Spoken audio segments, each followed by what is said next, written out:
नमस्कार। सात रंग न्यूज़ के इंटरनेशनल बुलेटिन दुनिया जहान में आपका स्वागत है।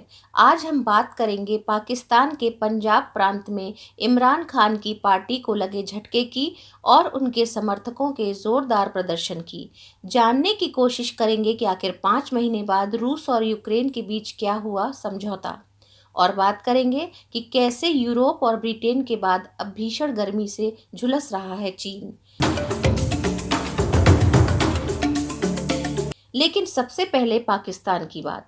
पूर्व प्रधानमंत्री इमरान खान को पाकिस्तान के पंजाब में जोरदार झटका लगा है।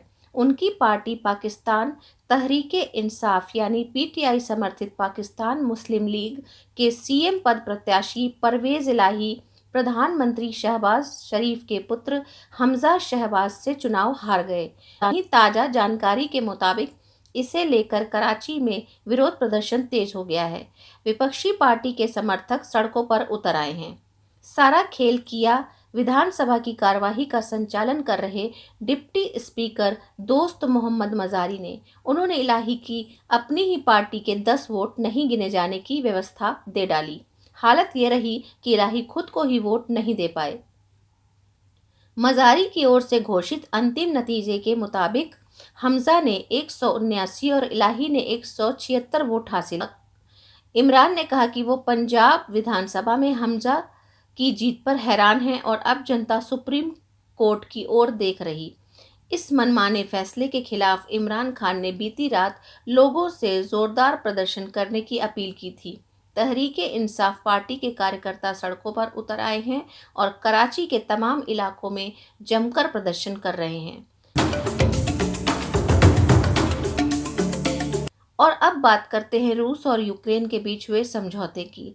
रूस और यूक्रेन के बीच युद्ध शुरू हुए करीब 5 महीने हो चुके हैं। हालांकि दोनों ही देशों के बीच अब तक किसी भी एक मुद्दे को लेकर सहमति नहीं बनी थी।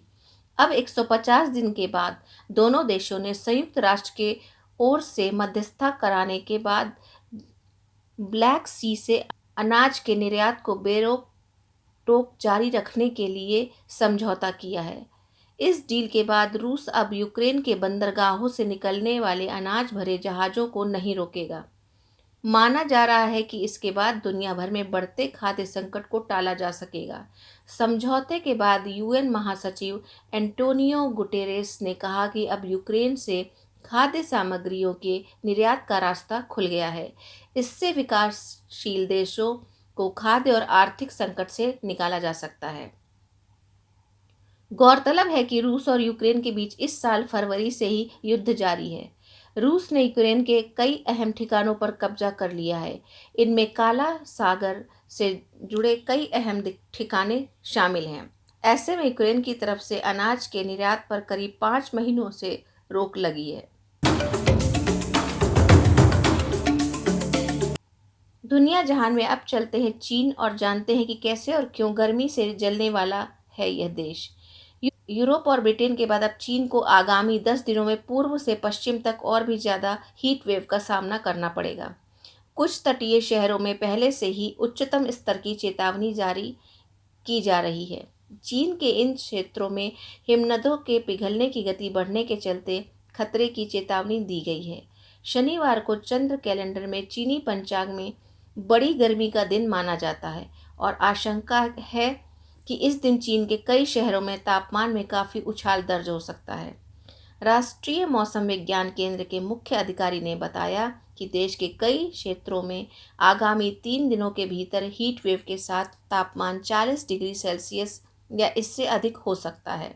झेंजियांग प्रांत के कुछ शहरों में शुक्रवार को रेड अलर्ट जारी कर कई कारखानों और निर्यातकों को चेतावनी भी दी गई है। लोगों से घरों, दफ्तरों और कारखानों में एसी की मांग बढ़ने के चलते राष्ट्रीय पावर ग्रिड पर खतरा बताया गया है। कई प्रांतों के जंगलों में भीषण आग लगने का भी खतरा बताया गया है। दुनिया जहान में आज के लिए फिलहाल इतना ही। बने रहिए सात रंग न्यूज़ के साथ। नमस्कार।